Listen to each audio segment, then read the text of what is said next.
Welcome back to the channel. At first glance, a headline like this grabs attention. UK home sales are down by 41% compared to the same month last year. That kind of drop sounds dramatic. It gives the impression that buyers have vanished, sellers are worried, and the housing market may be heading for a serious downturn. It almost feels like everything has suddenly stalled. But before jumping to conclusions, it's important to look deeper into what's actually driving that number, because the reality behind it is more complex than it first appears. This sharp annual decline is not simply about demand disappearing overnight. A big part of the story goes back to what happened a year earlier. March 2025 was not a typical month. It was unusually busy because buyers were rushing to complete their purchases before the stamp duty holiday ended in April. That deadline pushed a large number of transactions into that period, inflating the figures. So when March 2026 is compared to that unusually strong month, the difference looks much larger than it would under normal circumstances. In simple terms, the 41% drop is partly the result of comparing a normal period with an artificially boosted one. That doesn't mean the figure is meaningless. It still tells us something important. But on its own, it doesn't give a complete picture of what's happening in the housing market. When tax changes create deadlines, buyer behavior shifts. People move quickly to avoid higher costs. They bring forward decisions, rush transactions, and try to complete deals before new rules come into effect. That's exactly what happened last year. The market activity was temporarily higher than usual, which makes today's comparison look more dramatic than it really is. Even so, this doesn't mean everything is fine.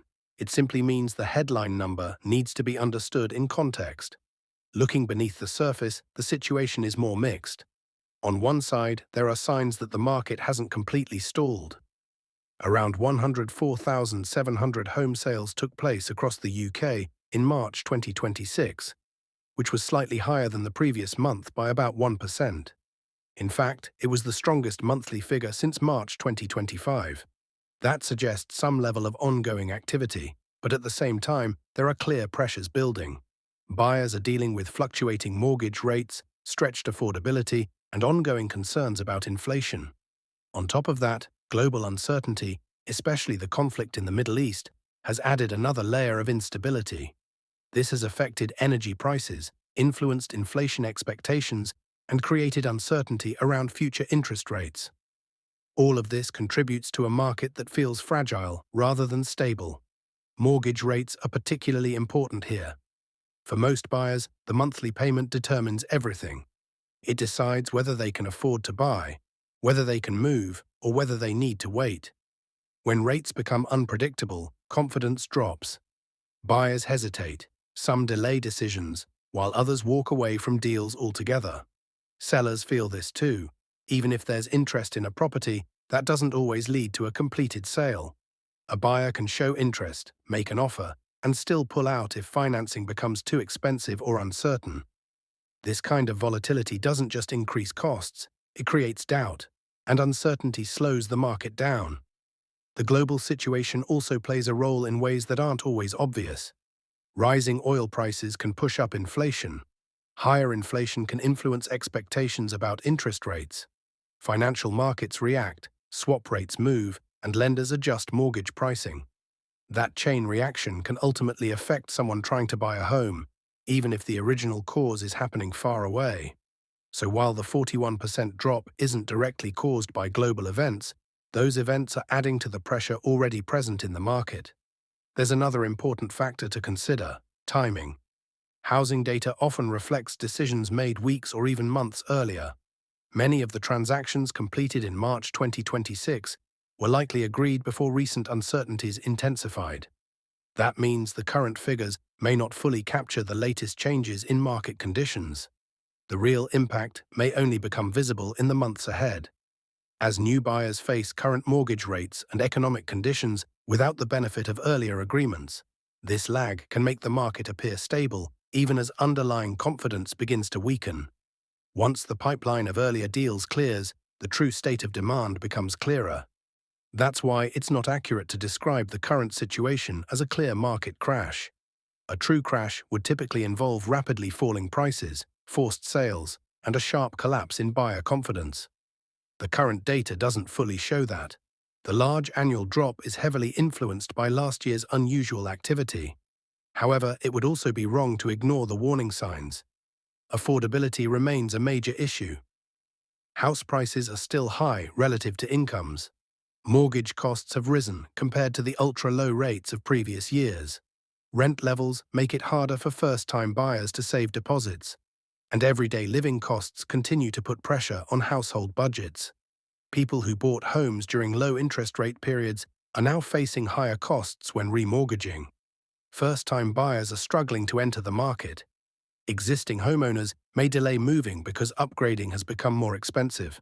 Landlords are also dealing with higher borrowing costs and increased regulation, adding further pressure. Even without a dramatic crash, a slow or uncertain market can still be difficult. Sellers may find their homes taking longer to sell. Buyers may negotiate harder. Deals can fall through more often. Chains become fragile, and delays create stress for everyone involved. In this kind of environment, the difference between wanting to move and needing to move becomes more important. Those who must move may have to accept lower offers or longer waiting times, which can gradually affect prices in certain areas. It's also important to remember that the recent figures are based on completed sales, which typically lag behind agreed deals by a few months. This means the full effect of current affordability pressures may not yet be fully reflected in the data. So where does that leave the market? The 41% decline does not prove that the housing market has collapsed. A large part of that drop is due to last year's stamp duty-driven surge. However, the broader pressures are real and should not be ignored. The market is being influenced by multiple factors at once: mortgage rate uncertainty, high living costs, affordability challenges, and wider economic concerns. These combined pressures are making the market more sensitive and less predictable. For sellers, this means being realistic. Some properties, especially well-priced homes in strong locations, may still sell quickly.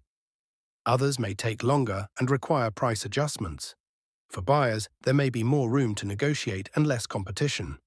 But lower prices alone don't guarantee affordability if mortgage costs remain high. Ultimately, the key issue is confidence.